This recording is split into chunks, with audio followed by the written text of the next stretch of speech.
എറണാകുളത്തെ KSRTC bus സ്റ്റാൻഡുമായി ബന്ധപ്പെട്ടുള്ള അതിൻ്റെ ശോചനീയാവസ്ഥയാണ് ഈ സബ്മിഷനിലൂടെ ഞാൻ ഈ സഭയുടെ ശ്രദ്ധയിൽ കൊണ്ടുവരുന്നത്.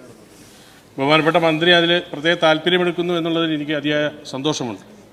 സർ, 1968 അന്ന് കേരളത്തിൻ്റെ മുഖ്യമന്ത്രിയായിരുന്ന സഹാവ് EMS-ഉം അന്ന് ട്രാൻസ്പോർട്ട് വകുപ്പ് മന്ത്രിയായിരുന്ന ഇമ്പിച്ചി ബാബയും കൂടി ഉദ്ഘാടനം ചെയ്തതാണ് എറണാകുളം KSRTC ബസ് സ്റ്റാൻഡ്. അതിൻ്റെ ശോചനീയാവസ്ഥ ഞാൻ പറയേണ്ട കാര്യമില്ല. ഒരു മഴ പെയ്താൽ സ്റ്റാൻഡിനകത്ത് യാത്രക്കാർക്ക് നിൽക്കാൻ പോലും കഴിയാത്ത രീതിയിൽ വലിയ ശോചനീയാവസ്ഥയാണ് സ്റ്റാൻഡിനകത്തുള്ളത്. കാരണം ഗ്യാരേജിനേക്കാൾ സ്റ്റാൻഡ് താഴ്ന്നു നിൽക്കുന്നു എന്നുള്ളതാണ് അതിൻ്റെ യാഥാർത്ഥ്യം. അതുകൊണ്ട് തന്നെ വളരെയേറെ ബുദ്ധിമുട്ടുകളാണ് ജനങ്ങൾ അനുഭവപ്പെടുന്നത്. ഒരു ചെറിയ മഴ പെയ്താൽ പോലും നമുക്കറിയാം, ദൃശ്യമാധ്യമങ്ങളിലും സമൂഹ മാധ്യമങ്ങളിലും യൂട്യൂബുകളിലുമെല്ലാം വല്ലാത്ത രീതിയിലുള്ള വിമർശനമാണ് ആ സ്റ്റാൻഡുമായി ബന്ധപ്പെട്ടുണ്ടാകുന്നത്. ഞാൻ അവരെ കുറ്റപ്പെടുത്തില്ല. യഥാർത്ഥത്തിൽ ആ സ്റ്റാൻഡിൻ്റെ ശോചനീയാവസ്ഥയാണ് അവർ വിവരിക്കുന്നത്. സാറേ, KSRTC സ്റ്റാൻഡിൽ ഏകദേശം ഒരു ദിവസം 89 ബസ്സുകൾ അവിടെ നിന്ന് ഓപ്പറേറ്റ് ചെയ്യുന്നുണ്ട്. 479 ബസ്സുകൾ സ്റ്റാൻഡിൽ വന്നു പോവുകയും ചെയ്യുന്നുണ്ട്. 940 ട്രിപ്പുകളുണ്ട്. ഏകദേശം 25,000 ആളുകളായി സ്റ്റാൻഡ് ഉപയോഗിക്കുന്നുണ്ടെന്നാണ് കണക്ക്.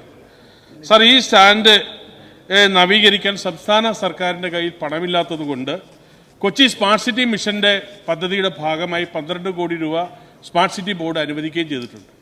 3 മന്ത്രിമാരുടെ സാന്നിധ്യത്തിൽ കഴിഞ്ഞ ജനുവരി മാസം 29-ാം തീയതി ട്രാൻസ്പോർട്ട് വകുപ്പ് മന്ത്രി, LSCD വകുപ്പ് മന്ത്രി, വ്യവസായ വകുപ്പ് മന്ത്രി 3 മന്ത്രിമാരുടെ സാന്നിധ്യത്തിൽ ഒരു MOU ഒപ്പിട്ടു. അന്ന് മന്ത്രിമാരുടെ സാന്നിധ്യത്തിൽ ഫെബ്രുവരി മാസം അതിൻ്റെ തറക്കല്ലിടും എന്നുള്ള ഒരു തീരുമാനമാണ് എടുത്തത്. സാർ, ഒരു കല്ല് പോലും ഇതുവരെ വെക്കാൻ കഴിഞ്ഞിട്ടില്ല എന്നുള്ളതാണ് യാഥാർത്ഥ്യം. സാർ, ഡിസൈൻ, ഇതുമായി ബന്ധപ്പെട്ടുള്ള പ്രോജക്റ്റിന്റെ ഡിസൈൻ കേരള കൺസ്ട്രക്ഷൻ കോർപ്പറേഷൻ തയ്യാറാക്കിയിട്ടുണ്ട്. മേൽപ്പറഞ്ഞ പദ്ധതിയുമായി ബന്ധപ്പെട്ട് ട്രാഫിക് പഠനം നാപ്പാക്ക് നടത്തിയിട്ടുണ്ട്. പദ്ധതിയുടെ മേൽനോട്ട ചുമതല മൊബിലിറ്റി ഹബിന് ഞാൻ ഏൽപ്പിച്ചിരിക്കുന്നത്. അവർ പറയുന്നത് അവർക്ക് ആവശ്യമായ എഞ്ചിനീയറിംഗ് സ്റ്റാഫ് ഇല്ലാത്തത് കൊണ്ട് ഒരു കാര്യവും നടത്താൻ കഴിയുന്നില്ല എന്നുള്ളതാണ്. ബഹുമാനപ്പെട്ട മന്ത്രിക്ക് ഈ വിഷയങ്ങൾ നേരിട്ട് അറിയാവുന്നതാണ്. അദ്ദേഹം ആ വിഷയത്തിൽ ഇടപെടാം എന്ന് പറഞ്ഞിട്ടുള്ളതാണ്. സാർ, അതുകൊണ്ട് ഈ 12 കോടി രൂപ സ്മാർട്ട് സിറ്റി മിഷന്റെ പദ്ധതി പ്രവർത്തനം ജൂൺ മാസം അവസാനിക്കുമെന്നുള്ള വാർത്തയാണ് കേൾക്കുന്നത്. ഈ 12 കോടി രൂപ നഷ്ടപ്പെടുന്ന സാഹചര്യം ഉണ്ടാകാതിരിക്കാൻ മന്ത്രി ഇടപെടുമോ? അടിയന്തരമായി ഈ KSRTC സ്റ്റാൻഡിന്റെ ശോചനീയാവസ്ഥ പരിഹരിക്കാൻ മന്ത്രി ബഹുമാനപ്പെട്ട ഗതാഗത വകുപ്പ് മന്ത്രി കഴിയുമെന്നുള്ളതാണ്. സാർ, ബഹുമാനപ്പെട്ട ശ്രീ വിനോദ് അവതരിപ്പിച്ച ഈ വിഷയം വളരെ പ്രധാനപ്പെട്ടതാണ്. നമ്മൾ ഈ പറഞ്ഞതുപോലെ മാധ്യമങ്ങളിലും ദൃശ്യമാധ്യമങ്ങളിലും അതുപോലെ തന്നെ എല്ലാ സ്ഥലത്തും ഒരു പരിഹാസപാത്രമാവുകയാണ് ഈ ബസ് സ്റ്റേഷൻ. അതിൻ്റെ പ്രശ്നം പരിഹരിക്കാൻ തീരുമാനിച്ചു. അങ്ങ് പറഞ്ഞ 2 കാര്യങ്ങൾ. അദ്ദേഹം ഉദ്ദേശിച്ച സ്മാർട്ട് സിറ്റിയുമായി ബന്ധപ്പെട്ട പദ്ധതിയിൽ ഞങ്ങളല്ല, KSRTC അല്ല കൺസ്ട്രക്ഷൻ ചെയ്യുന്നത്. അത് മറ്റൊരു കോമ്പൗണ്ടാണ്. ഇതിനടുത്തുള്ള സ്ഥലം, അവിടേക്ക് പോകാനുള്ളൊരു വഴിക്ക് വേണ്ടിയിട്ടാണ് MOU ഒപ്പിട്ടത്. ആ സ്ഥലവും കൈമാറി MOU സൈൻ ചെയ്യുന്നുള്ളത് ശരിയാണ്. പക്ഷേ നമ്മളെ സംബന്ധിച്ച് അവിടെ ഒരു കെട്ടിടം നേരത്തെ ശ്രീ ഹൈബി ഈഡൻ MP-യുടെ ഫണ്ട് ഉപയോഗിച്ചൊരു കെട്ടിടം പണിഞ്ഞു. ആ കെട്ടിടം KSRTC-യിലെ എഞ്ചിനീയർമാരാണ് അന്ന് പണിത്. ഇപ്പോൾ KSRTC സിവിൽ എഞ്ചിനീയറും ആ വിങ് അവസാനിപ്പിച്ചു. KSRTC 2-3 മാസമായിട്ട് ഞാൻ വന്നതിന് ശേഷം സിവിൽ വിങ് അവസാനിപ്പിച്ചു. ഇപ്പോൾ PWD ബിൽഡിങ്സാണ് നമ്മുടെ കെട്ടിടങ്ങളെല്ലാം ചെയ്യുന്നത്. ഒരു ധാരണ എത്തിയിട്ടുണ്ട്. അത് ഞങ്ങൾ ധാരണ ഉറപ്പിച്ചു. ഇനി എല്ലാ ബിൽഡിങ്ങും അങ്ങനെ പണി. ഇപ്പോൾ ഇതിൽ പറയുന്നത് സ്മാർട്ട് സിറ്റിക്ക് വേണ്ടി പണിയേണ്ട വേറെ ഏജൻസിയാണ്. അപ്പോൾ ഈ ഹൈബി ഈഡൻ്റെ പണം ഉപയോഗിച്ച് ചെയ്ത 75 ലക്ഷം രൂപ ചിലവാക്കി ഉണ്ടാക്കിയ കെട്ടിടം 1.5 കോടി എന്തോ ആണ്. അത് താഴ്ന്നുപോയി, മണ്ണ് പരിശോധിക്കാതെ ചെയ്തു.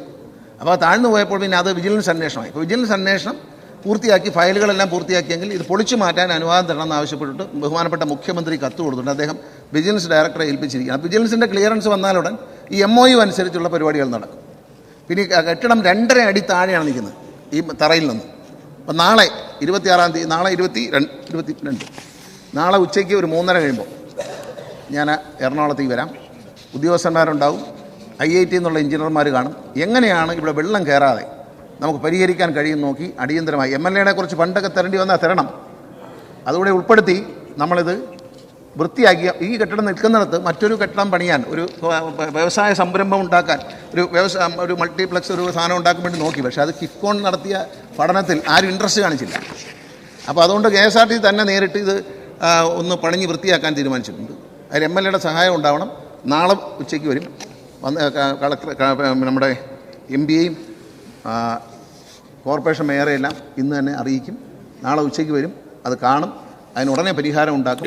ഈ വിവേകാനന്ദ തോട്ടിൽ നിന്ന് വെള്ളം കയറുന്നതാണ്, ആ കനാലിൽ നിന്ന് വെള്ളം കയറുന്നത്, അത് അടയ്ക്കാനുള്ള ഒരു മാർഗ്ഗം, അതിൻ്റെ ഡെപ്ത് ആ ഭാഗത്തെങ്കിലും കൂട്ടി നമുക്കൊന്ന് അഡ്ജസ്റ്റ് ചെയ്യാൻ വേണ്ടി നോക്കുന്നുണ്ട്. KSRTCയുടെ CMD ശ്രീ പ്രമോജ് അവിടെ വന്നിരുന്നു, ഒരു പഠനം നടത്തി ആദ്യഘട്ടമായിട്ട് മനസ്സിലാക്കി. പിന്നെ KSRTCയുടെ ഉദ്യോഗസ്ഥർ വന്ന് നോക്കി.